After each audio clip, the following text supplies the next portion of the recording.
Hey Balancers, and welcome back to another episode of the Balance Theory podcast. I'm your host Erica, and thank you so much for tuning in to another week of balance. I want to start off this week with a balance thought of the week. I might drop these from time to time when I have something really pressing to share, but this one is really important for us to think about. It's been a really important one for me to adopt personally, and it also relates really nicely to today's discussion on priorities. The thought goes like this: showing up every day does not mean that you're giving 100% every day. Some days you're giving 50%.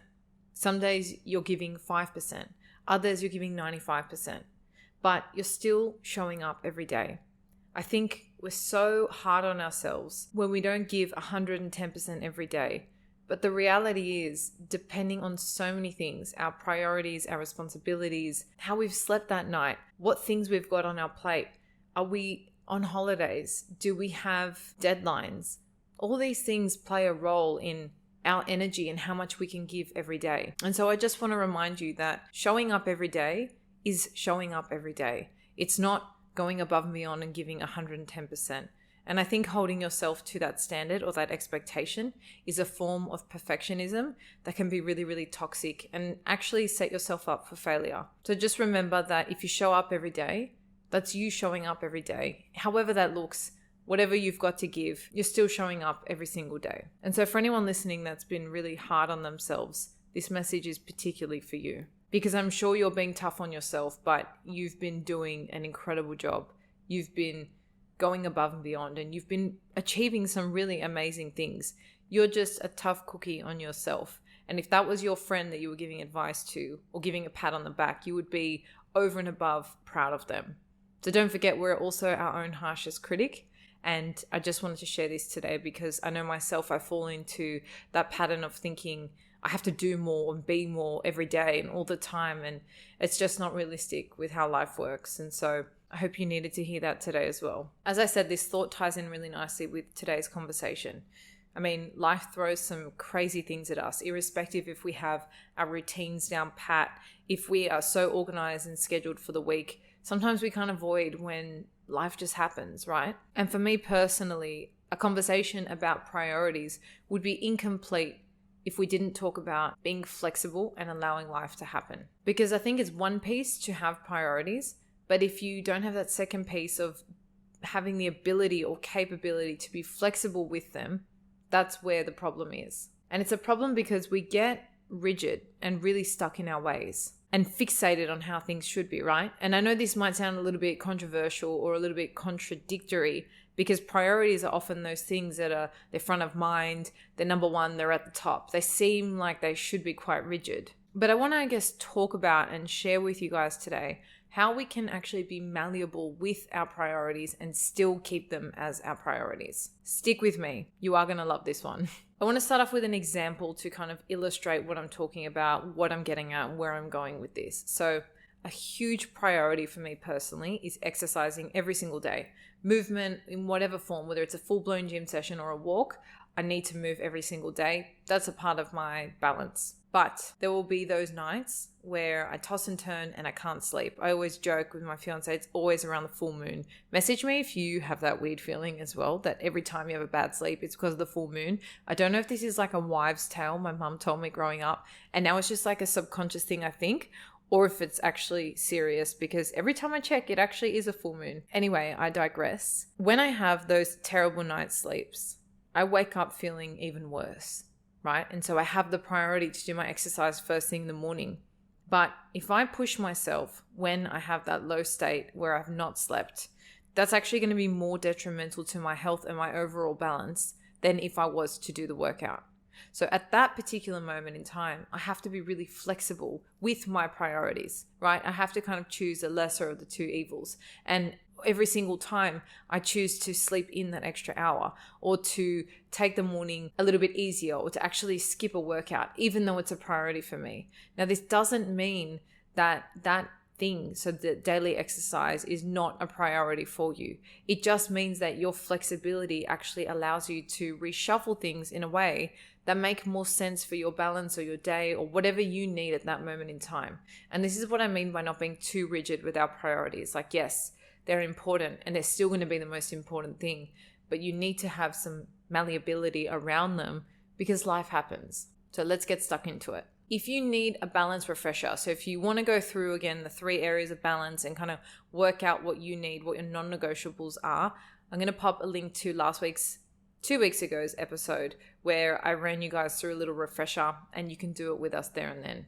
Today is all about priorities, right? It's about getting clear on our priorities. And so the first step is to do just that. We need to actually ask ourselves and work out, what are my priorities? Now, there'll be some crossover with what we spoke about on that balance refresher episode, but something I came up with 2 or 3 years ago, around the time I started this podcast, is this idea of having 2 types of priority lists. The first one are your non-negotiables, and the second one are your wants. So let's start with the non-negotiables.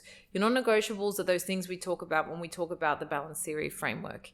It's the things that you need to feel grounded as a bare minimum in each of the areas of your life. So in your health category, what's the bare minimum you need to feel grounded or balanced? As I briefly said before, exercising every day is one of those things for me. Meditation, at least every second day as an absolute minimum. Drinking enough water and sleep. Very high level. They're my non-negotiables, right? They're not additional things I'd also like to do, a 10K walk, this and that. There's a second list for that. Our first list is the bare minimum. So then we move into our relationships, right? What's the bare minimum your relationships need to survive? It's kind of think about these areas as little gardens in your house or little plants around your house. What's the bare minimum you need to water or feed those things so that they actually, can survive, so that they can be maintained? Because like plants, these parts of our life are alive. We can't just ignore them for weeks and weeks and months and then just rock up and wonder why they're not the same, or they're not as energetic as what they used to be, or why things aren't working anymore. And so asking yourself this question is a good way to think about, how do I tend to that garden? What does it need as a bare minimum?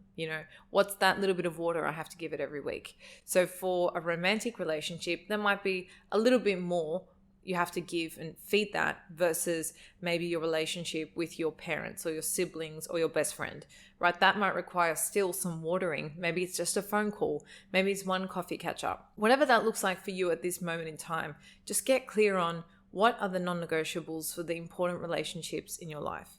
And then we do the same thing for our work category. What's the minimum you need to do to water it?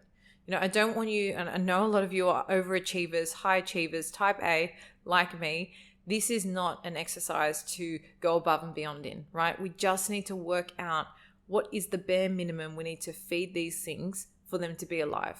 Because the point of doing this is to say, okay, when we are scheduling our time, when we're looking at our week, we actually need to start our time with these as the building blocks. And then everything else comes after. So if you try and squeeze or cram too much in here, you're going to already start to feel very overwhelmed with the lack of time you've got left over for other things.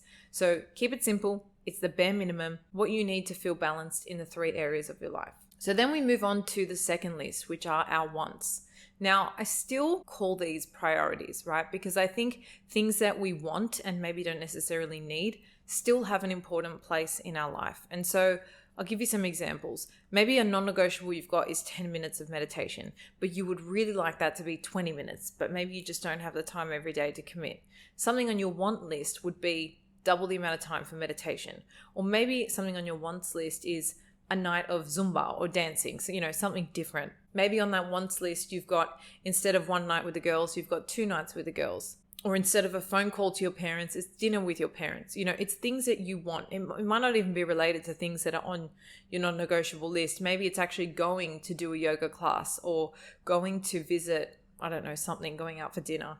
Just anything that you think adds, I like to think of it as the stuff that adds a little bit of sparkle into your week. It's the stuff that makes you feel good. They're energy givers.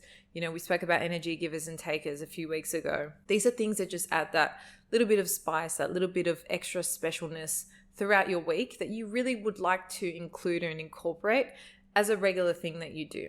Oh, and one tip here, when you're writing out these 2 lists, right? So you've got your non-negotiables and your wants. Try and write them, or after the fact, restructure them from most important to least important. I just find this gives us a really beautiful visual, a bit of a hierarchy, as to what's actually important and what takes precedent over other things. And this is important if you're someone who procrastinates, or if you find you currently don't have a lot of time for things that you like. It's really important to have that visual of, okay, these things are more important than these other things. It's just good to keep it in the back of your mind, or also just have it in your phone notes or your diary, something you can turn to when you need that little refresher, or you're thinking about, should I do this thing or not, right? You'll thank me later, trust me. So now you've got these two lists, right? And if you're someone who feels like you're really strapped for time at the moment, you're going to really, I think, get a lot out of using these, because I've been in that space, right, where I have no time for the things I like. But when I actually did a time audit, which requires you to actually log and track how you're spending a whole week, right? You actually have to make note of how you're spending your time. When you reconcile that time audit with your non-negotiables list and then your wants list secondly, and see, okay, well, am I actually ticking off these things? Is there space and room for them? You'll actually see if there isn't. And if that's the case, what is filling that time instead? It might be doing things for other people. You might have a bit of a people-pleasing tendency. You might be overdoing some things that really don't, maybe too much time at work, and you don't need to go above and beyond, because that time can be better spent giving back to yourself or doing something you actually want to do. So it's a really, really good way to structure your time. And if you feel really pressed for time, it's a really amazing way to bring that awareness and then start reconciling, but do the list first and then do an honest time audit. And I feel like when I've done a time audit in the past, because I know I'm doing the time audit, I almost start to shift my habits and my behaviors. So I'm doing the things that I've identified on my list, but just try and be 100% honest with yourself, brutally honest. Have your week the way you've been having it. Take a log, take an audit, because that'll help you find pockets of time that you can replace, right? And take things off your priorities list and add them back on. Now, the reason I love these lists even more than what I've just shared is because of chaos weeks, right? When you have those weeks where it honestly just feels like everything's going wrong, you're overtime at work, everything is just chaotic. These lists play a very, very important part when those weeks hit. And it's kind of similar to the approach which I just shared with you guys when it comes to the time audit, because effectively what you're going to be doing is looking at your week. So say you've, had to do overtime 3 nights, right? And you've missed doing some of the things that you consider to be non-negotiables, right? You've missed it because you've had to prioritize work. You can then look at the rest of your week, or even better still, your weekend coming up, and you can say, okay, what things on here can you highlight as non-negotiables that are on your schedule? What of those are wants? And what of those are anything else, right? Extra stuff. Like I said before, maybe it's stuff for other people, etc. You first start off taking off the things that don't fall on either of those lists, right? If they're not on either of those lists, they can't be that important. It's not a non-negotiable, and it's not something you want to do. So, maybe it's something you're obliged to do, probably something you don't have to do, but you feel maybe obliged to.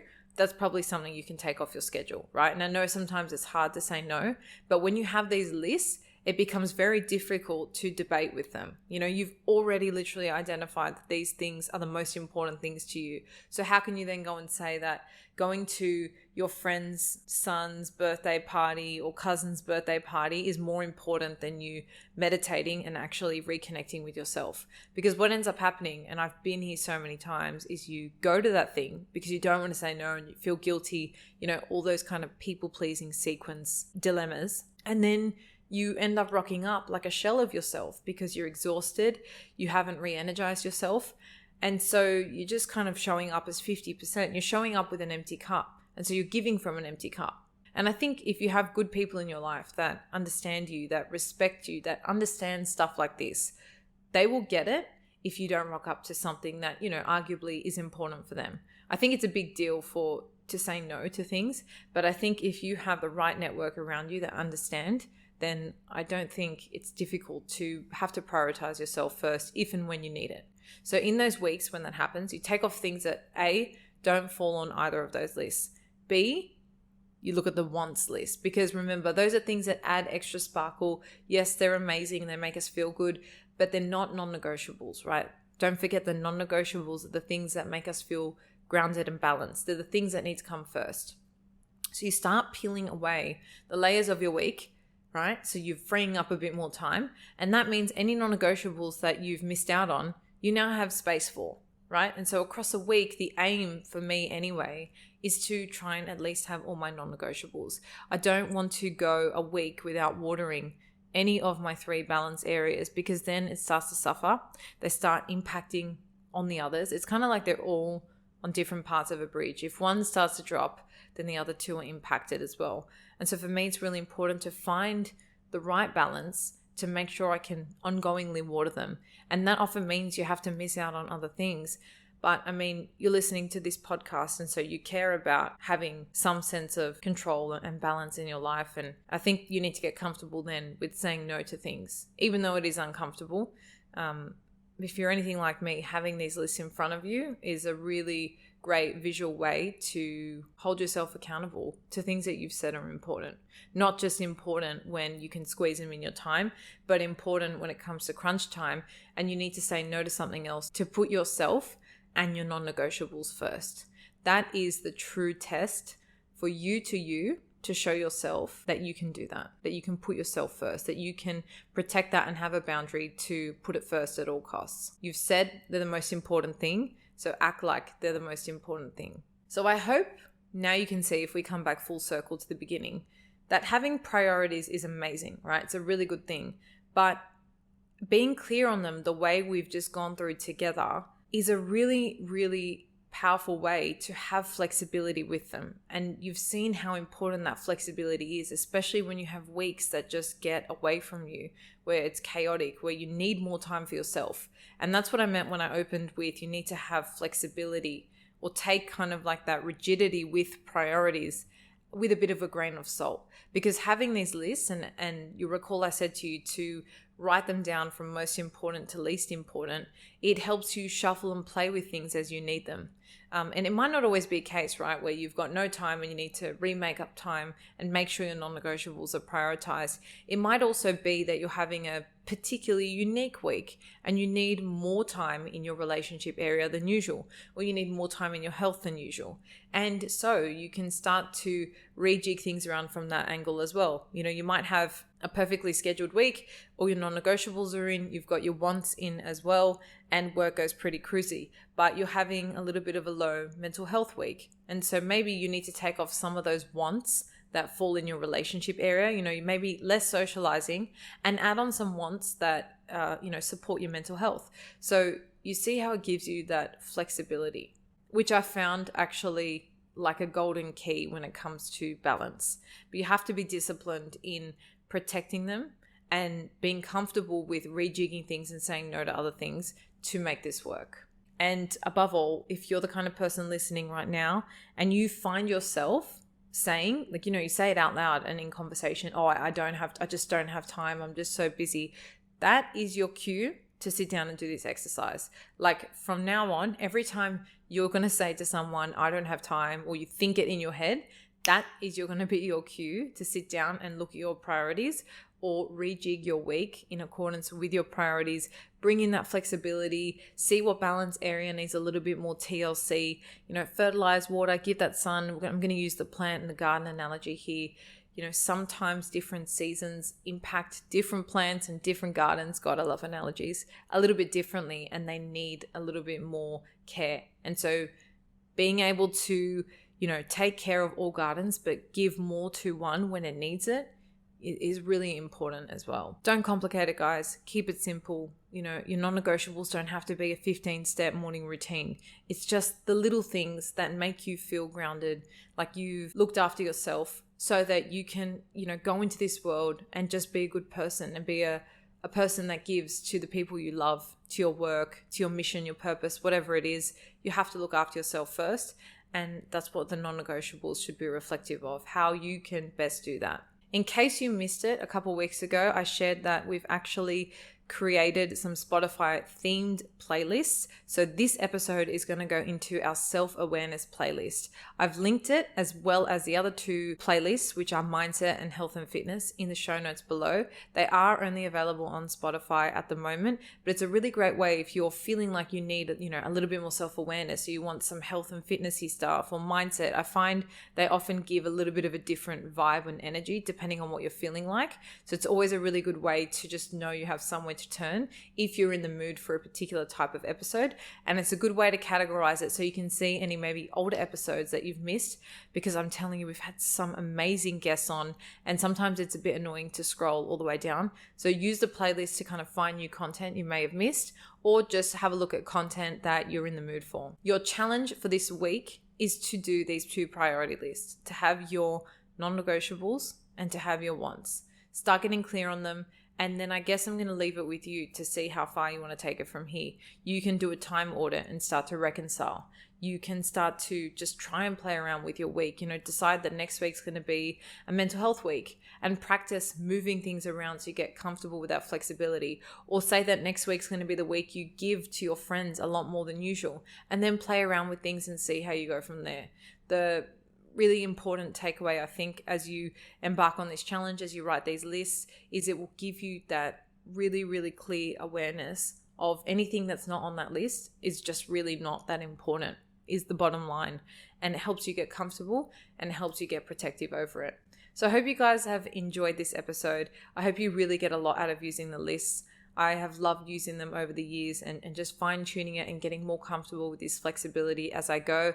Admittedly, I need the reminder from time to time to look at it, but it's like a muscle, right? The more you practice, the more you think about it, the more you converse about it, the easier it gets. Speaking of, I want you guys to do me a little favor. If you have a friend or family member or partner that would love this episode, that would get a lot out of using the priority lists and actually learning about them to take a little bit more control over their time, to maybe have a tool so they can start saying no to things outside of themselves, please forward it onto them now. It's such a great way for content to be shared, and knowledge is great when we hear it, but it's even better and more powerful when we share it. So thank you so much.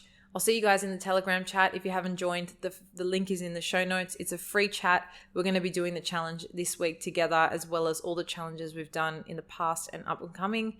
And such a great space to just have a conversation and connect with you guys. So I'll see you all in there this week. If not, I'll catch you all on Monday for another episode. Until then, stay balanced.